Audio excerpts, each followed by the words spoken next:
Hello, everybody, and welcome back to another episode of the Bohn N Zano Zone podcast. We are super excited for this one today. Mike, we got a pretty special guest, but before we get into that, how was your day's week? Tuesday? Today's Monday? Tuesday. Today's Tuesday. I'm losing track of days. It's Okay. kind of rough. It's okay. Well, you're busy. You took over the Brunswick page today, Yep. and you're still moving, so you get a pass. So today I went to the safari, and Six Flags today. Yes, I did. I went to Attaboy. Six Flags today. It was nice, and also today is day 2 of the Amleto Monicelli Mike workout routine. And give everybody an update on that one. Yesterday I did 5 miles on the bike. Okay. Couldn't really walk afterwards, but it went away. Today I have not ridden the bike yet today. I'm going to do it after we're done here. And we got someone else today who can probably help you out with that too. Oh, probably God. better bike than you are. Oh my God, she's a beast in the gym from what I've heard and what I've seen. So yeah, I'll have to go into that. But 2 days, no carbs, no sugar, no soda in 2 days. So yeah, buddy. The only things worth doing are worth doing right. So we've had the guests waiting a little bit. I think we should get right into it. All right, let's get right into it. You want to introduce her? Yeah. So Justin, again, there are many people that I've had the honor of meeting through my bowling career, and this is one of them. She's definitely not going to remember this, but I crossed with her at the New Jersey State Masters maybe 5 or 6 years ago. I can see her smiling in the studio. I've never seen anybody as determined and as not fearful, but forceful on the lanes. She was an absolute beast for 8 games of qualifying. Just like stonewall, just determination. Unbelievable. So a 9-time member of Team USA, 3-time member of Junior Team USA. I counted a 14-time gold medal winner. I may be off on that. If I am, I'm sorry. Don't shoot your bow at me. I heard you like to shoot bow and arrows, so don't do that. Just say 2-time, huh? It's a lot. Well, I was trying to count. I'm trying to be precise on this stuff. 2-time NCAA Player of the Year at Fairleigh Dickinson, a 3-time first-team All-American and academic All-American, so she's pretty smart too. 2-time Fairleigh Dickinson Female Athlete of the Year. That's a pretty good one. Even won the national championship with Fairleigh Dickinson. Currently a 5-time champion on the PWBA Tour. One of 3 to have won a PWBA title each season since the relaunch of the tour in 2015. The reigning U.S. Open champion. And honestly, I think out of all the wins that she's had, Justin, the best one that I saw was the 2016 Domino's Pizza Cup champion, because, I mean, who the hell doesn't like Domino's? The pride of what used to be called High Tour Lanes in West Haverstraw, New York, the great Danielle McEwan. Now, if that's not an introduction for the ages, I don't know what is. Hi, guys. Thanks for having me. What's up, Danielle? How are you? I'm good. How are you? Well, we had some technical difficulties, and we apologize for keeping you waiting, but we would have blamed Justin on that one. Yeah, it's our basement is pretty empty, as Danielle and Mike just saw, but we've still in the process of moving, and I don't think our internet went out, but it looks like it did. And I readjusted the table so we could get some stuff out of the basement today, and I came down and Mike was like, "Your Wi-Fi is terrible." So I'm sure your internet was good for the Brunswick takeover this afternoon, though. My mom told me it was kind of choppy too. I'm not kidding. I was like, "What the heck's going on here?" I've been telling you that for 3 weeks, that your internet stinks down there. I don't have a better option. So Justin was homeless for like a 48-hour period last week, I think, right? And one of your shows we did while you were homeless, the internet was better when you were homeless than when you actually have a house. Well, we don't have internet at the new place either. We can't even get our doorbell hooked up yet. Well, that's not my problem. We don't need a doorbell to do our show, Justin. I know. It's just an internet issue. Danielle, how are you? Let's dive right into it. How are you? How are things up in New York? What is going on up there? A lot of craziness, unfortunately. Very fortunate to say that I'm doing well. My family's doing well. My immediate friends are doing well. We all stayed safe and healthy through the crazy last few months. And now we have a new obstacle that we're battling across the whole country, and unfortunately pretty bad in New York City, which isn't too far away from me. So it's scary times right now. So I just hope everyone else is staying safe, and we'll get this. It is scary, and down here too, we're just about 25, 30 minutes away from where Justin and I are, and the protests were in our neck of the woods today, and it is scary, and we just wish everybody the best, and hopefully we can bring a little bit of entertainment for the next 45 minutes or so, and just take everybody's mind off of that craziness that we call the world. I like that. Yeah, so we're a little different. We kind of just kick back and we relax, and we want some stories. We go into the past. We want to have a little bit of fun, right, Justin? Yeah. So one thing that I do want to bring up, I know boy. that your guys' bowling center, from what I've seen, has gone under a lot of renovation. Can you tell us a little bit about that? Yeah, so right before the whole COVID virus and being shut down all started, we were transforming it into more of a family entertainment center. So we put in a whole laser tag facility. We built an addition onto the bowling center. We have an arcade with a redemption center, new party rooms. The plans were to be redoing the restaurant and the bar, and that should have been in the works by now, but obviously everything's been paused, unfortunately. But when we do get to open up, we're going to have this new beautiful facility with all these fun games, and the laser tag looks absolutely amazing, and hopefully everyone in our area will love it. I used to go up there a lot, Justin. As Justin informed me last night, it is no longer called High Torlanes, correct? Yes, correct. We're I'm sorry. For right now. I remember it as High Tour, and I used to go up there every Friday, or at least every Friday, or like once a month. You guys had that. I think it was once a month. Yeah, and they used to have a big tournament there once a month on Fridays. It was a lot of good bowlers too. Pepe used to go up there, and John Conroy, a lot of guys from New York. Yeah, it was one of my favorite places to bowl. Cute little 20 lane. Am I right? 20 lane. Yeah. See, I'm good. See, good memory. So nice little baby. Have you ever been up there, Justin? I've only been up there once, and it was, I want to say, around Christmas time. And the one thing I remember is Dad told me not to bring my stuff because we didn't really go for a bowling trip. And of course, the only thing that we did there was stay in the bowling center the entire time, of course, right? So I picked up a ball off the rack, and it was a Twisted Fury. And the first shot I threw that I sent like one of the nastiest messengers of my life, and I took it home. And that's all I remember. I remember the pins do fly really well in that building. They really did fly very well in that building. They don't fly well for me in practice, but I'm glad they do for you guys. Well, you're at a different level than we're in, so they're not supposed to fly for you. You're that good where they just go 10 back every shot. We need the help. We need the sidewalls. The snow plow. Yeah, the snow plow. We need the snow plow. But well, I'm glad you guys are doing good. So, Justin, why don't we start it off? Fire away. All right. So we noticed that you were big into tennis and bowling before you went to college. What was the reason that you picked tennis or bowling over tennis? So I started playing tennis in high school. That was before high school. In elementary school, I was playing tennis, and then I went on to play for the high school team. Obviously, that's only done during the warm months since it's an outdoor sport, and I kind of stumbled into bowling on the bowling team, and it was really more of a thought process like, well, let's join the winter so it won't interfere with tennis at all, right? Tennis was my main sport. I was going to go to college to play tennis. I was playing tournaments in tennis. Bowling was just kind of a side thing. And then as I got more into the sport of bowling and seeing tournaments and how great all these other players were, just like you guys, I just got absorbed in the game and fell in love with it. And I don't know exactly when it happened or a moment of why it happened, but it just totally flip-flopped, and all of a sudden bowling was my main sport. I changed my mind instantly. I don't want to play tennis in college anymore. I want to bowl. I want to go on and be a professional bowler and bowl for Team USA and do all these things, and I just never looked back from there.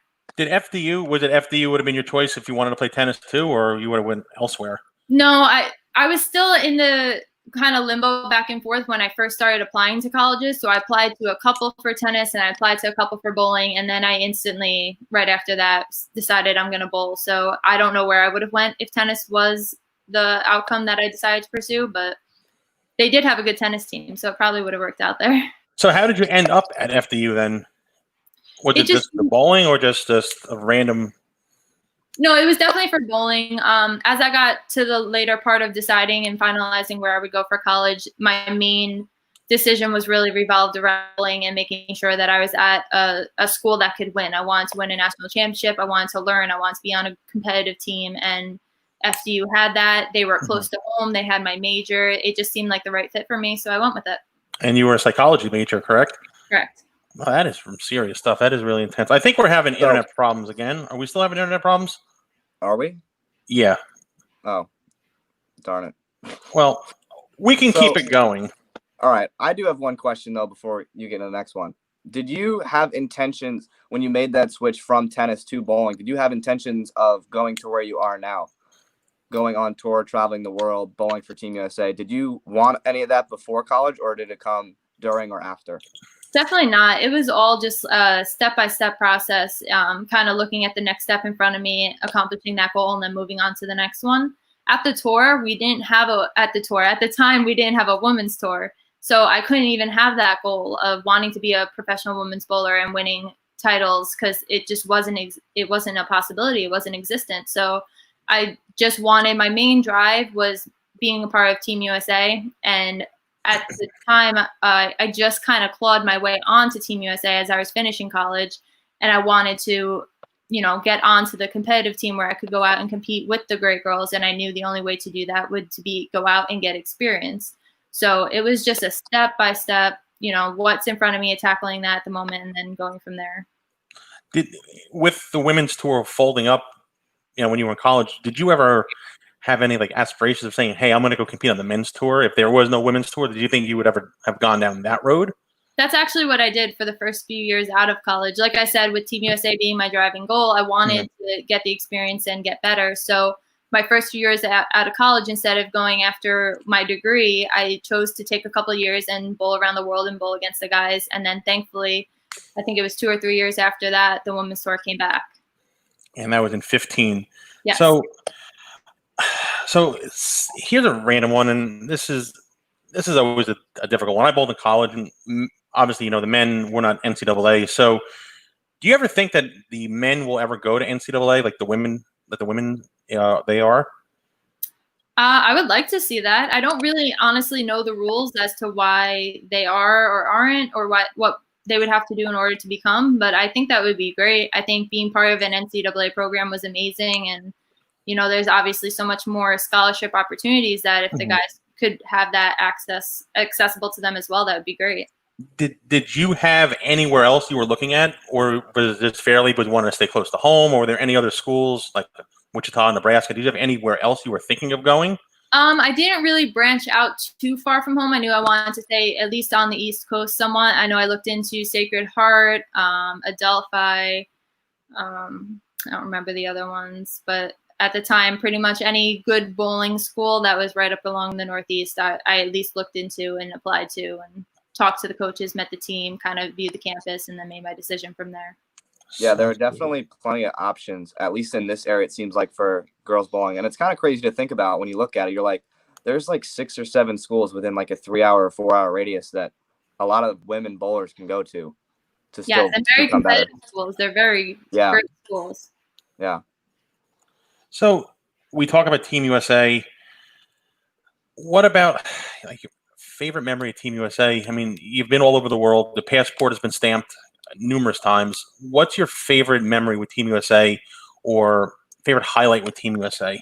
Oh my goodness, there's a lot. The first one that comes to mind would be my first time competing in the World Championships. We were in Abu Dhabi, and we were bowling team event, and Liz Johnson was our anchor. Liz Johnson, greatest female bowler, right? And we're bowling the title match for the gold medal, and she shoots 300. What else is there?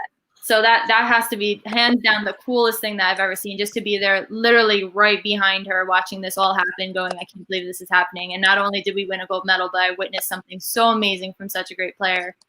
And my other memory would have to be in 2017. We were bowling trios, and it was myself, Kelly Kulick, and Shannon O'Keefe. And the night before Shannon got really, really sick, she ended up having kidney stones. She was in the emergency room, wasn't able to walk. We got dressed. We went down to the bowling center. We warmed up. But our coach was telling us, it's not looking very good if Shannon can't be here. We're going to have to forfeit. There's no way to sub another player in with the format. So we were, devastated. But at the same point, I know Shannon really well. And I know that if there's any way that she could get down here, she's not missing this, because it would absolutely destroy her to give up the opportunity at medaling for her country and with her team.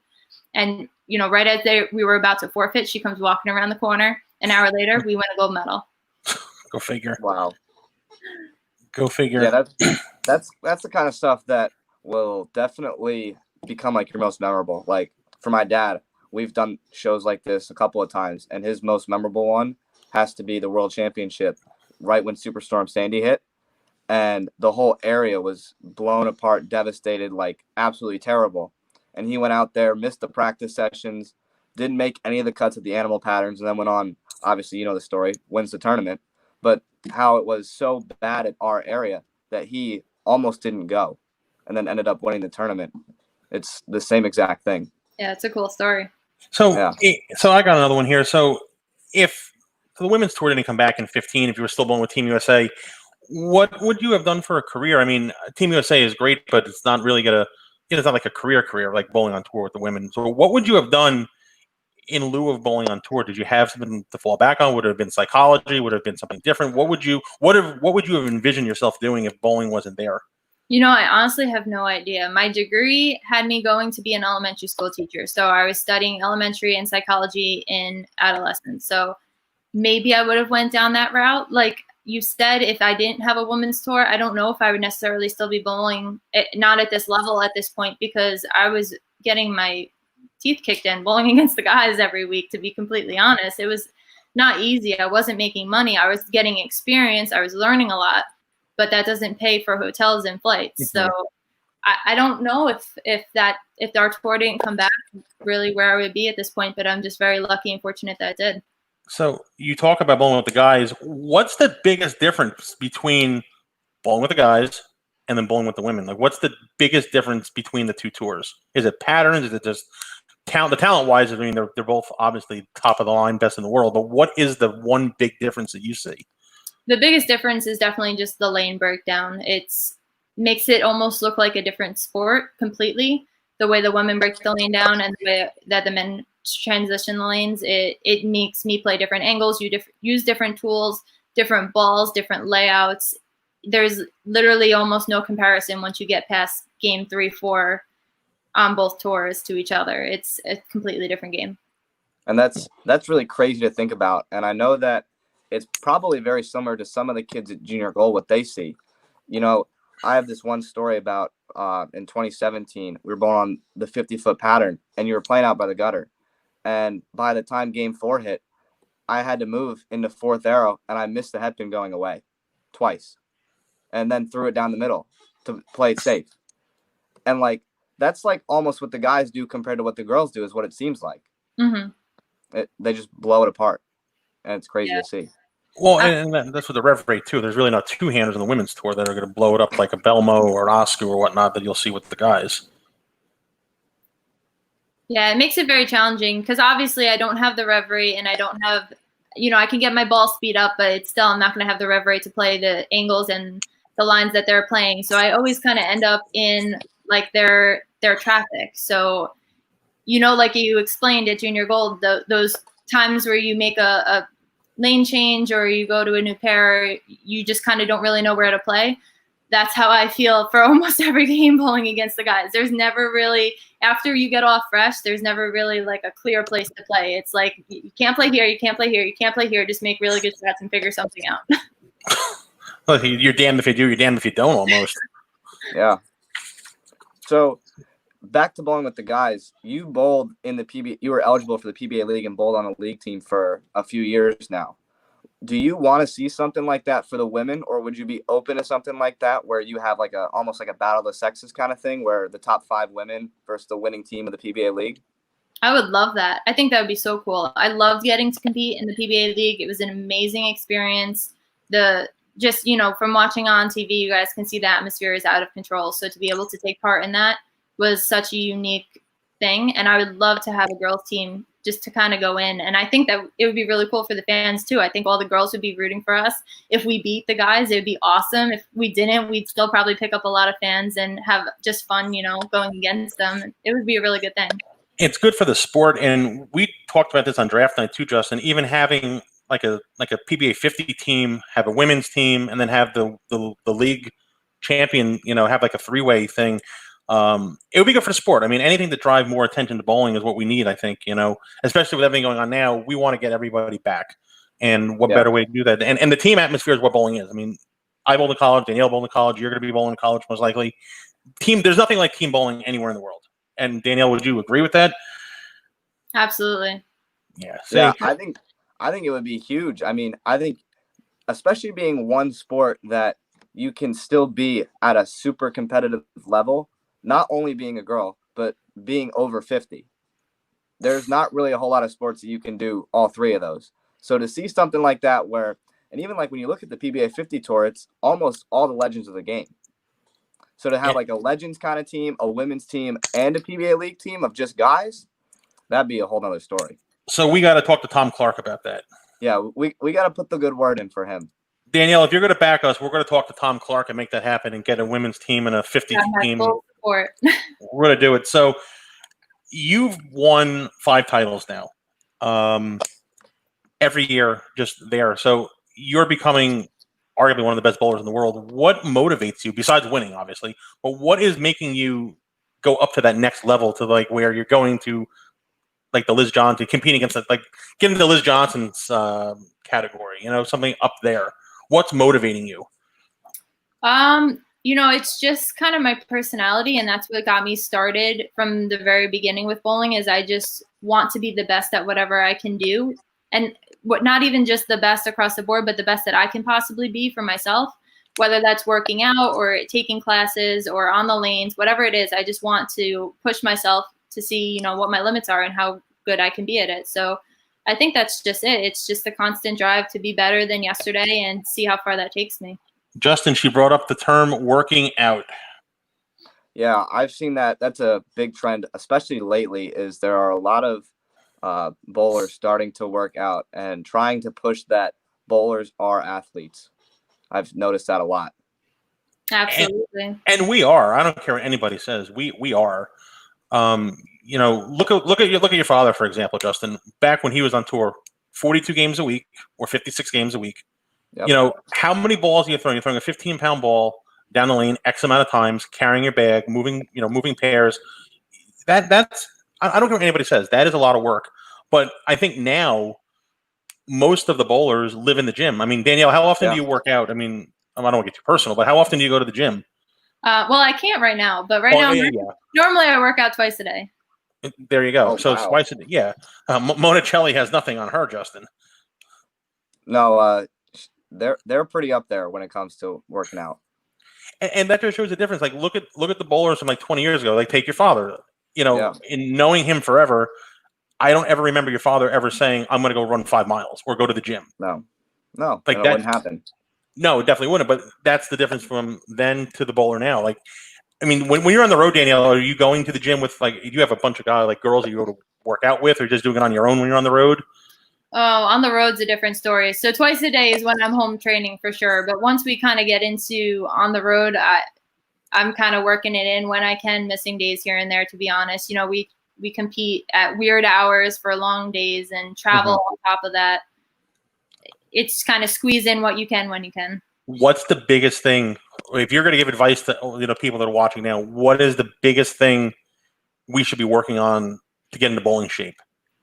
Is legs and core are my two main things with bowling.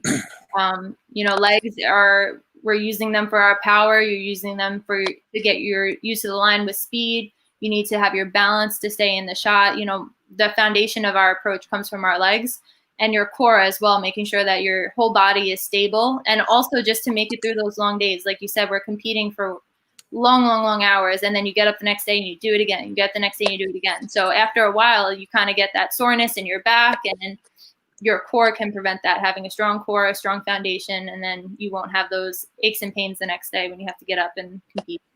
Justin, she sounds like the female version of Amleto. She's probably the closest thing. Yeah, no, definitely. So if you haven't heard, or we talked about it at the beginning of the show, Mike, we had a conversation with Amleto when they did the PBA League draft. And Mike actually wanted to get Amleto's workout schedule. And I said, no, you don't. No, you don't. Chuck Gardner said no. Matt McNeil said no. It's a dangerous thing. And he started yesterday. And for warm-up, right? Warm-up. 5 miles in the morning and 5 miles in the afternoon. That's warm-up. Yeah, The I first told day. him Leto, we're not going to run. I just bought a bicycle, so I said He I'm going to be runs 5 biking. miles. I'm Yeah. sorry. He runs 5 miles.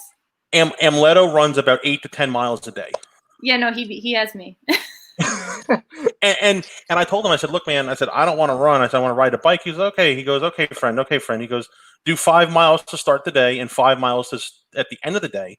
I said, but that's day one. He goes, yeah, that's day one. You gradually go into it. So 10 miles on the first day. So we did 5 yesterday. So baby steps. Yeah, we were rooming with him for one of the stops on the PBA 50 tour a few summers ago, and he had the afternoon block and Dad had the morning block, and he came in as we woke up, coming back from the gym running. Dad bowled at like 8 or 9 o'clock in the morning, and he was coming back from the gym at 7:30.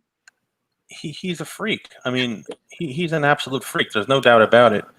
But so let's get back to bowling because I don't want to talk about my workout routine anymore, Justin. It makes me sick. Mike, so we actually got a question in the chat for Danielle. What is your favorite ball right now, or while you were bowling? I really like the Axiom. I honestly haven't gotten a chance to throw it all that much in competition. I got to throw it at the World Series a little bit, which was the last tournament that we had, and it just looks great. Rolls really well. I really like those bigger balls, kind of similar to like a Sherlock or, just one of those older, bigger balls, and it replaces that really well. All right, and just to go back on it, there's Mr. Gardner just saying he runs 5 miles before he bowls, which is just insane. Only on the bowling days. Only on the bowling days. That's insane. That's pretty impressive. Yeah, well, his career speaks for itself. So, Danielle, you are the reigning U.S. Open champion. How has it changed your career being a major, winning the major of majors on the tour? I can't really say it's changed it all that much. Like I was saying before about just the next step in front of you, obviously that was a huge goal of mine and I accomplished it. And now I have new goals that I want to go out and get. And I just kind of use everything as a learning experience, whether it's good, bad, or indifferent, and use it to move forward. That's a good one. We had Frankie Lavoie on Saturday, right, Justin? We talked to Frankie. Yep. I asked Frankie this question. Do you ever wear the jacket, Danielle? You ever wear the jacket like around town? No. I mean, you should. And I said that to Frankie, and he said, well, Stewie Williams, breaks my chops that I should wear the jacket. Like, I was wondering, like, do you ever wear the jacket? Like, you go to the movies. I'm going to go put my green jacket on really quick, guys. Like, Justin, I mean, wouldn't that be great? That would be something really interesting to see is a bowler walk into, like, if you're imagine like Danielle winning the U.S. Open and then going to bowl a PBA regional or like a King of the Hill at her bowling center and walking in with the green jacket on. Like, wouldn't you just be like, what is this idiot doing? I wouldn't say that, but like if you go to the movies or whatnot, like on a fall night, just instead of putting like a jacket on, you put your green jacket on. You have your U.S. Open jacket on. Swap out my Lulu for my green jacket. like when you go to walk, like if you walk your dog, right? Put your jacket on and walk the dog. Like that would be great. I would wear it everywhere. Good idea with that. This is a good idea. Well, I'm sorry. Like I just think that would be a good idea. I mean, Justin, don't you agree with me? That might go viral on TikTok. That's true. I'll get him his own little green jacket and we can walk together. Do you TikTok, Danielle? I took up TikToking during the quarantine, mostly for Jasper. Jasper has his own TikTok now, and we post every day. And it's I don't care if anybody likes it or not. It's my favorite part of the day because it's so cute. So plug the TikTok for your dog. Jasper Mac 9 or Jasper Mac 9-1. Please hold. Jasper Mac 919. There it is, everybody. TikTok. Jasper Mac 919. Check him out. Follow the dog. There he is. We've got this question right here. What's more nerve-wracking, bowling yourself or watching your brother and sister bowl? And this is actually going to lead me into my next question that was brought up today to me. This is a great question. Watching my brother and sister bowl is no comparison to anything I've ever felt when I'm bowling myself. And I never knew that was a thing. I give all the credit, all the parents in the world so much credit, all the coaches in the world so much credit that they do this all the time. I'm not behind them that often, but when I am, I can't even put it into words. It's the craziest thing because I want them to do well so bad, and I want to help them, and I can't help them. I can't throw it for them, and I don't know what they're thinking or what they're feeling. I just have to kind of stand in the back and be there for when they need me and be quiet for when they don't. It's very hard. Yeah, so one of the questions that was brought up today, we did the show with Brunswick and my dad, and someone asked, when are we going to see a Justin, Brandon, and Parker match? So the question is, when are we going to see a Danielle, Nick, and Victoria match? That would be cool. That's a good idea. Maybe we could do like a trios match, Team McEwan / Verano versus Team Bohn. There we go. We can do that. We could. And then maybe have all the proceeds, they have a little charity, and go to the Bowl for Life Foundation there, folks. Yes, I like that idea. It's a really good idea. I started. See, Danielle, I'm a trendsetter. I make things happen. I hope someone has a notepad. We're coming up with a lot of good ideas during this chat. Mike, yes, sir. Add this to the list with Tom Clark. Yeah, I have it right after my bike ride. I'll note that down. All right. So, Justin, I think we covered them. So I want to get to the final 10. I think we're going to have a lot of fun stuff with the final 10 with Danielle. Are you up for it, Justin? So one more thing. Go right ahead. Huge into traveling. You love it. You see it all over social media. If you follow her, you know she travels a lot and she loves it. What would you say is your best or worst traveling story? Unfortunately, I have a lot of bad traveling stories. That one really comes to mind, but I went through probably over a year of having just horrible luck where every flight that I took was either delayed or canceled or emergency landing in a random city. I spent more time in cities where I missed connections. They lost my luggage. Like, you name it, it happened. It was to the point where people would literally say, "What flight are you on?" Because I don't want to be on your flight. So I think that's just the overall bad traveling story. For a good one, there's so many good ones.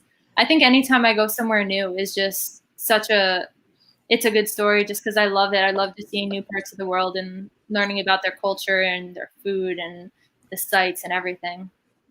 Mike, have you heard the story of when Dad went to Kuwait? You may have to refresh. I might have. You have to refresh my memory on this one. It was like an 18-hour trip that turned into like a 34-hour trip or something like that.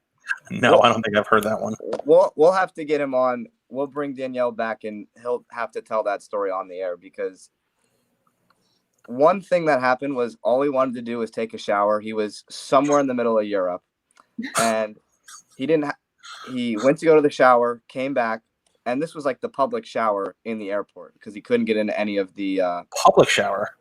He couldn't get into any of the clubs. So he walked into the public shower and he didn't have a towel in his carry-on because who carries a towel in their carry-on? And the janitor was outside and he said, "Hey, is there any towels around here?" And he looked in his bag, went in the stall and grabbed out a roll of toilet paper. Stop it. Here you go. Stop it. Yep. True story. All right. So, well, and that story goes a lot further. And for any of you who do know that story or have had the fortune of knowing that story, you're probably laughing right now. We'll get him on. Mike, how about this? Yes, sir. When you go into the final 10, I'll go find Dad and see if I can get him to come on and tell this story. See, that would be great, Justin. But I'm having so many issues. I can't see you guys. I want to see Dad's face when he's talking. So I want to see I'll get him to call in. All right. So, Danielle, the final 10, what we do when we wrap up our little show here is you go one-on-one with me. I have 10 random questions. Okay. And it's basically a plethora of everything. It's like a little bit of like a buffet almost. Anything goes. We want some good stories, some good stuff here. Is that all right? All right. I'll see you in a few. I will find Dad. All right. Promise. So, Danielle, we'll start with number 1. Nice and easy. We'll go nice and easy to start. So, as Justin said, you're Miss World Traveler. Your passport's been stamped thousands of times. What's the favorite and least favorite country that you have been to? My favorite, it's hard to say favorite because I love them all, but I think my favorite right now, I'm going to have to say, is Iceland. Okay. It's been a popular spot. A lot of people go there like on vacations now. Least favorite, I feel like I'm insulting a country by saying this, but if I went to Russia, I went to Siberia in November, and if I didn't have to go back there, I think I'd be okay. Too cold? Yeah. It was very dark. It was very just gloomy, and it just wasn't. So everything like you see like in the movies like Russia and Siberia, that's pretty much what it is there? Yeah, everything's gray, just bland, and the sun's not up for all that long, and when it is, it's just freezing, and it wasn't great. Ugh, yuck. All right, let's go to 2. In doing some research about you, I learned that you know and like how to shoot a bow. Should I be scared that if I mess something up, you're going to come after me and shoot me with a bow? Possibly. All right, let's go to number 3. You got to tell us a little bit about Jasper. Want to know more about Jasper? Okay. So I'm a dog guy, as you can see behind me. Yes, very cute. So you. Jasper is my baby. He is a Cavapoo, so he's Cavalier, King Charles, and Poodle mix. I got him he was from Tennessee. I actually flew there to get him and brought him home. He was about this big, cutest little thing, and I've just loved him every day ever since. The funny story about him was, I picked his breed because I heard that there are small dogs, and I wanted a small dog that I could train to travel with me, knowing that I'd be traveling. He was going to go in the little bag under the seat in front of me, had it all planned out. The breeder said he was going to be maybe 7 to 12 pounds, perfect size. He's 34. Is he the dog that's in the storm videos or no? No, that's not him. Okay. He's different. So how often does Jasper travel with you? Does he go out on the road with you often, or? No, never, because he's 34. Oh, never. Oh, that's right. He's too big. He's too big for the little carry-on. I need to see. Yeah. All right. Let's do 4. Besides exercising twice a day, what is the one thing that you do at home that completely takes your mind off of bowling?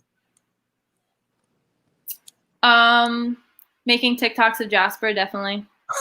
Is that just planning the TikToks? It's really hard. It's a whole process of finding what music you want to use and having the video idea, and then making sure you have the treats and making sure he's cooperative. It's a whole process.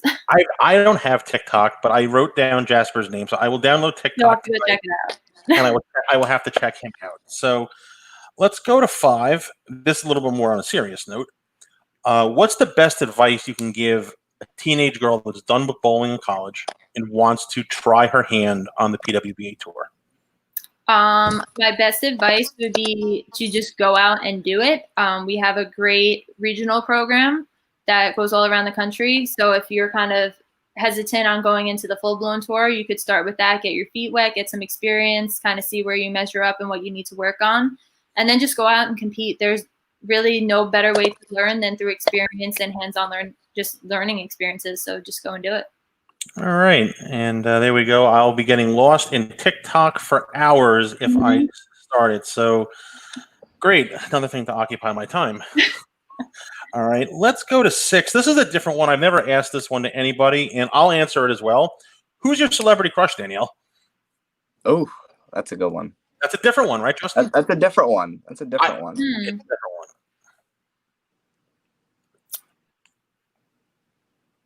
I think Ryan Reynolds is cute. All right, well, that's a good one. That's a good one. Justin, you have one? No. Just never thought about it. All right. Well, I mean, I have one, but I'm not going to answer it. If you don't want to hear it, I don't have to answer it. You said you were answering it too. You got to. I love Jenny McCarthy. And you got to make sure Jackie hears it too, so we get her mad. That's okay. She'll be around. I love Jenny McCarthy. And I'll tell you this, my man crush, well, every guy has a man crush, right?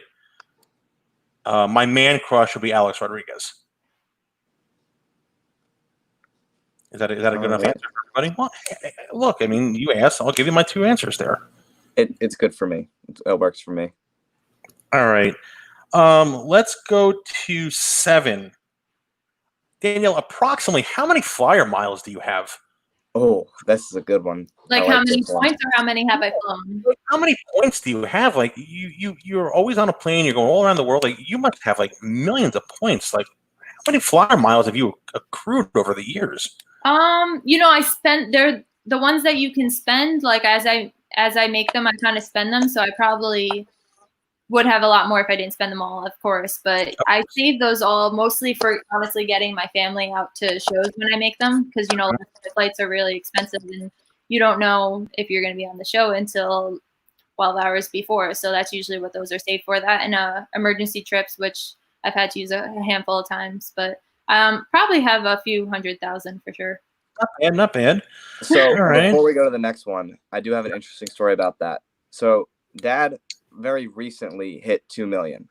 And when you think about flying in the air, that's a lot of air miles, especially for someone who flies. So he walked on a plane one time, and this guy had his own escort getting on the plane, two escorts, and a jacket that said United.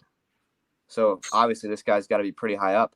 And Dad was just curious. So he asked the flight attendant, why does he have the jacket and the escorts?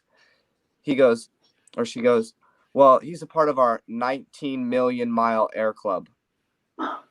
Oh. 19 million air miles. Well, that's something for you guys to work at then, or work for.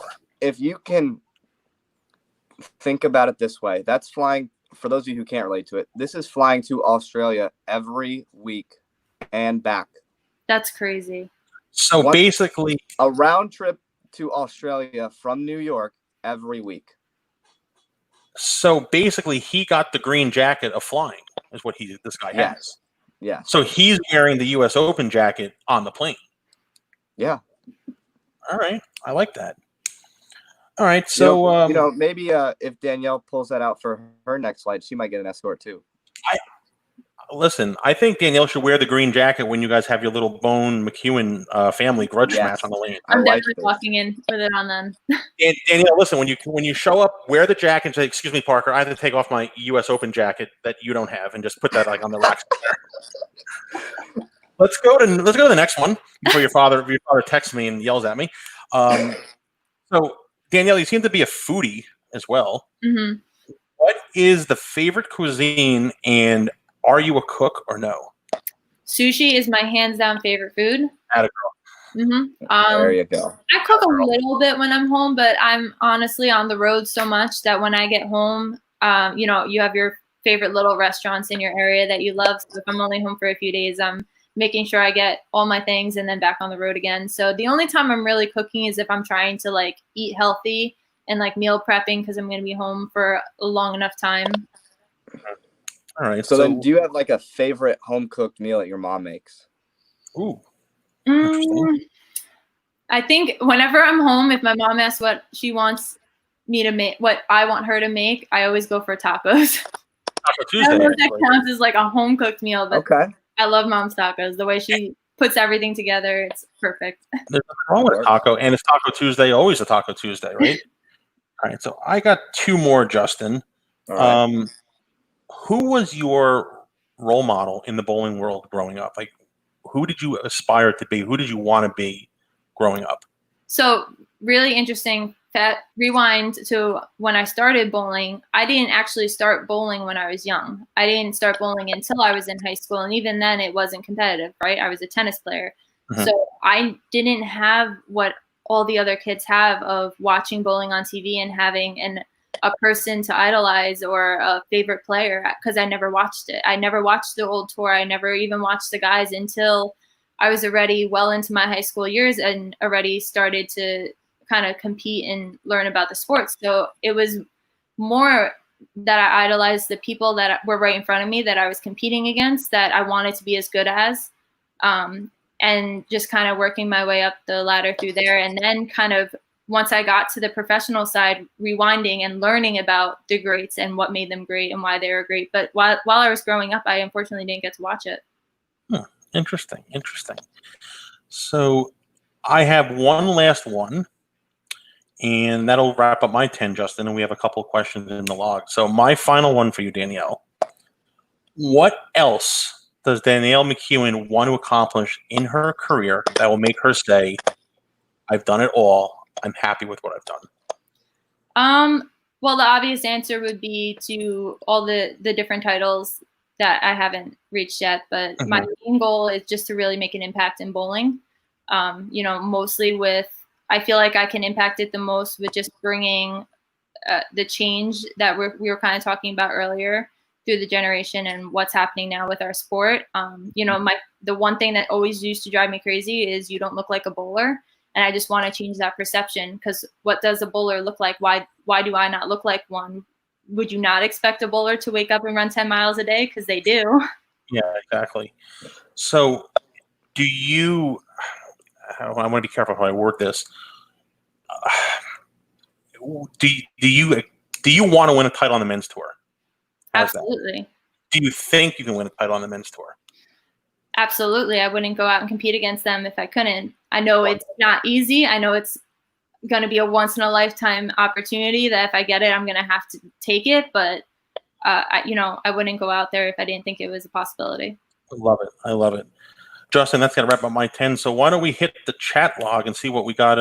So we have someone actually asking about one of our staple questions. So we're going to go with 4 centers this time instead of 2. What's Danielle's favorite and least centers to bowl at on the PBA tour? So the way that we're going to do this is we normally do it to where we have a guy and we ask their favorite center and their least favorite center. But because you've bowled on both the guys and the women's tour, your favorite tour to bowl on the guys tour and your favorites on the women's tour. A lot of them overlap. My favorite center, I think I have to say, would be the new South Point Plaza. I've had a lot of success in there, and I've bowled both Team USA events, PWBA events, and PBA events in that spot.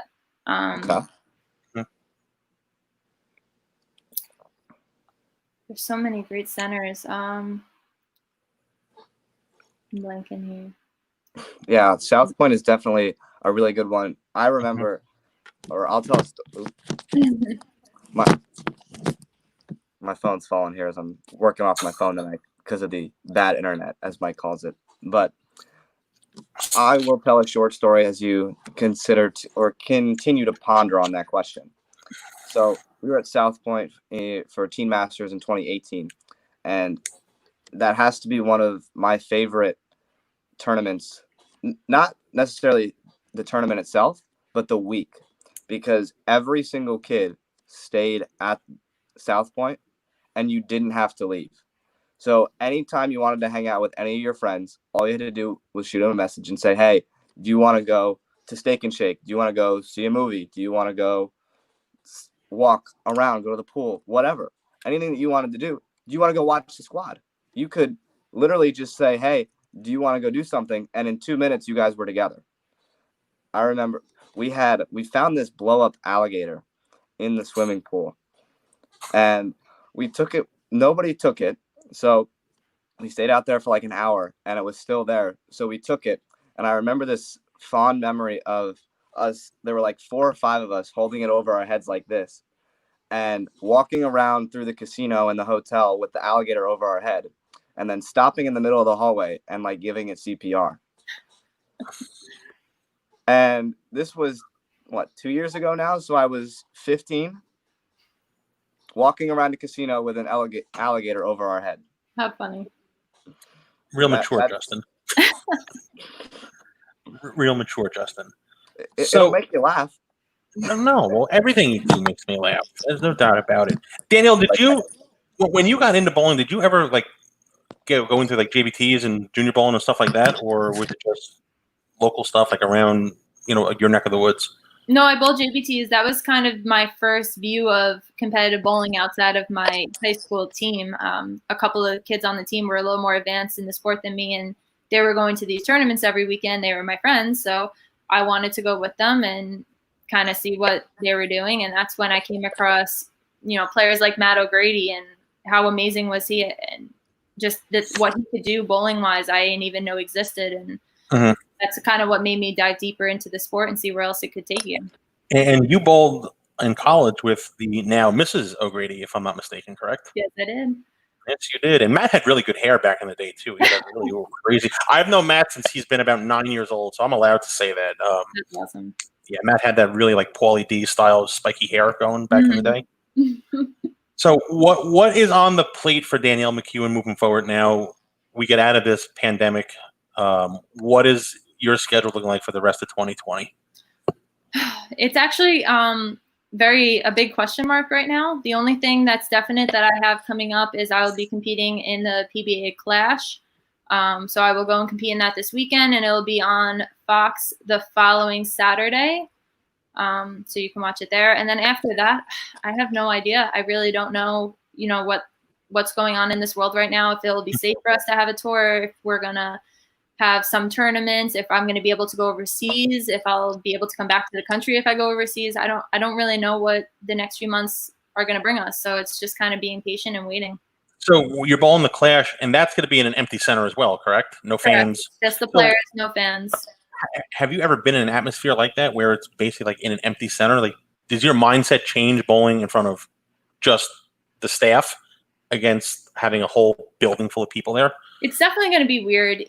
When I first started bowling and getting to TV shows, it was really hard for me because I don't like being the center of attention, and I don't like everyone looking at me and watching my every move. And that's what a TV show ultimately is. Everybody's watching my every move. So it took a lot for me to just mentally prepare myself for that. So I don't know if now going to no fans there, if my body will just kind of go back to what I like and I'll just be in my zone, or if it's going to be weird because I've never experienced it before. I don't know. We'll have to wait and see. One thing that it reminds me of is, or what I envision it to be like, obviously bowling on TV is something that I haven't ever experienced, but what it would be like is basically just practicing in your own center, just by yourself. I mean, me and my brother bowl matches all the time against each other when no one's around. And I would assume it's almost going to be something like that. I mean, bowling one of your good friends, just practicing basically when there's hardly anyone in the building. Yeah. So with that being said, it might be weird, like the energy levels and the adrenaline levels when you get on a TV set. Normally, your heart starts racing and you're trying to calm yourself down. I wonder if it'll be the opposite, where we're going to have to kind of, okay, this is important, let's go, because we're not going to have the help of the surroundings to kind of do that. I asked this to Frankie on Saturday. I'm going to ask this to you, Danielle. So you're bowling on TV, nobody in the stands, just an empty building, basically. I know you're kind of tame when you're on TV, but would you play to like the audience, even though they're not there, like getting into a shot, like if you take the lead, big shot in the match, take the lead, slap your hands, or would you not? Would it be like a little more restraint because there's nobody there? Like you don't want to like really stick it to your opponent. You know what I'm saying? Yeah, I think when I bowl, even when there's a full fan base there, I kind of keep within myself. I get into such this deep zone that I don't really pay attention to what I do. I just know I keep within myself and I focus on the next shot and I sit and I do my routine and I don't really do any of the other stuff that we're talking about. So I think it would just be about the same for me. Good stuff. Justin?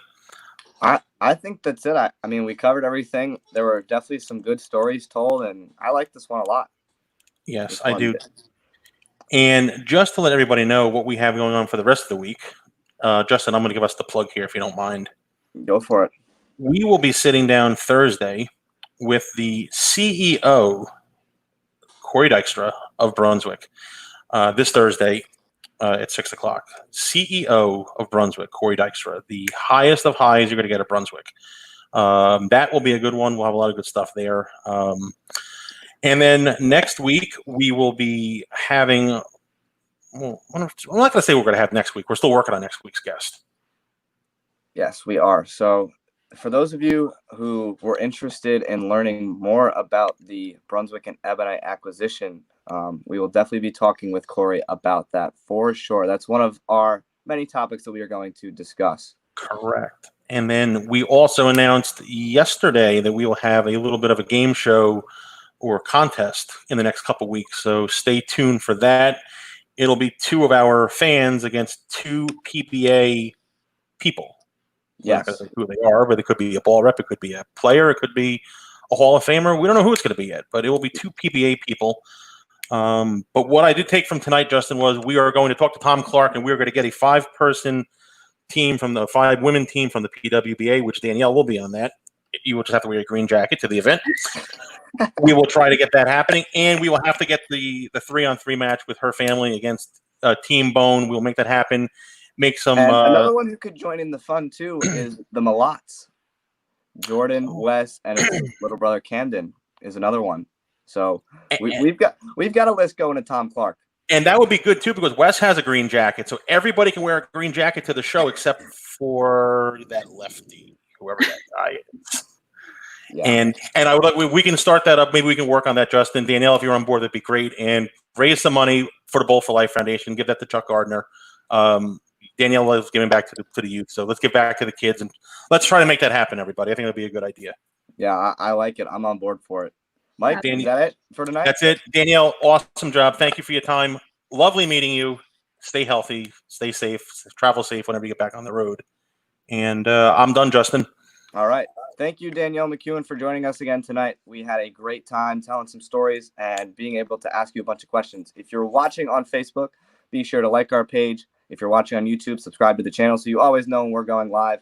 As for now, that's it. Be sure to tune in on Thursday at 6 o'clock as we will be talking to CEO of Brunswick, Corey Dykstra.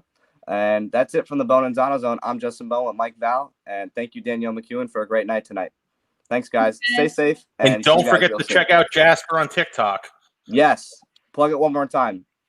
Jasper Mac 919. There it is. Find him on TikTok every day. Take care, everybody.